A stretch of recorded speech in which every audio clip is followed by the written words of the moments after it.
name is Teresa Reese, and I chose to talk on Emile Durkheim. He is a French sociologist who rose in the late 19th century, is known for being one of the principal founders of modern sociology, um, and contributing to the functionalist perspective. And I think his life experiences and circumstances could have influenced his developing of the theoretical perspective of functionalism. For example, he, to start off, was born into a family who embraced the Jewish faith. His father was a rabbi, and so his grandparents as well. Um, and so I think being in this environment where the family embraced this religion could have given him the idea of how each part in society is a function for the stability of the whole. Just like in religion, each person contributes to the well-being of the community who supports the same religion. Like different members of the church contribute and work together to make sure that the church functions and is stable as a whole. So that could have led him to get the bullet point in the functionalist perspective of parts contributing together to making society work as a whole. He then went on to study philosophy, which is mainly focused on studying morality and the fundamental nature of knowledge, existence, and reality. And so this idea of studying and breaking down ideas of life to the most basic and simple structure, to see how they connect to each other and create and contribute to the bigger picture of society and the more complex ideas, just like that is seen in philosophy. That kind of structure, I think, influenced Emile to see how society has the basic needs that are fulfilled through social institutions and how they influence each other in order to affect society as a whole. He also lived through World War I, and so seeing a lot of deaths from friends and family,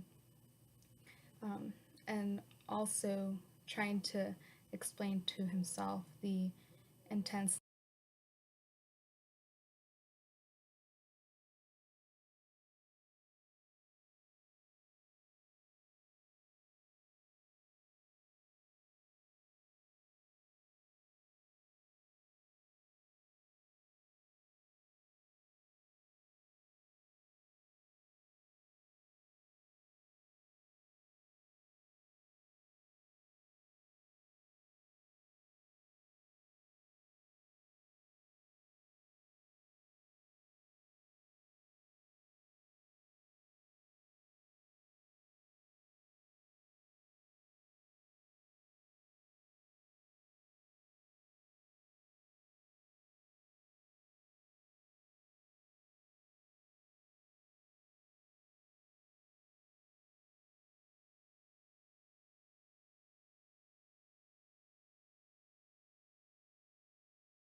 universities in Germany and talked to different scholars on relating morality to different social institutions like the economy and law.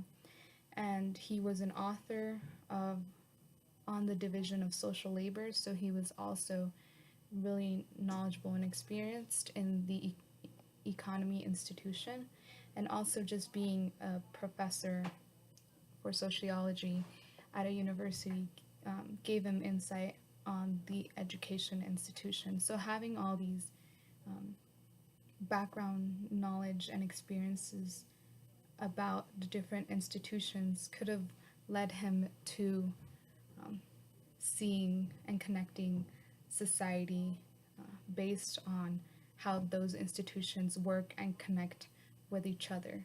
And so um, those discussions that he had probably gave him a lot of ideas to connect, to relate back to the development of his functionalist perspective.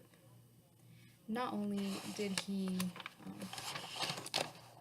contribute and develop the functionalist perspective during his time in the 19th century, but I think his theory also can be seen today by looking at the different social institutions working and influencing each other. For example, the economic and education institutions.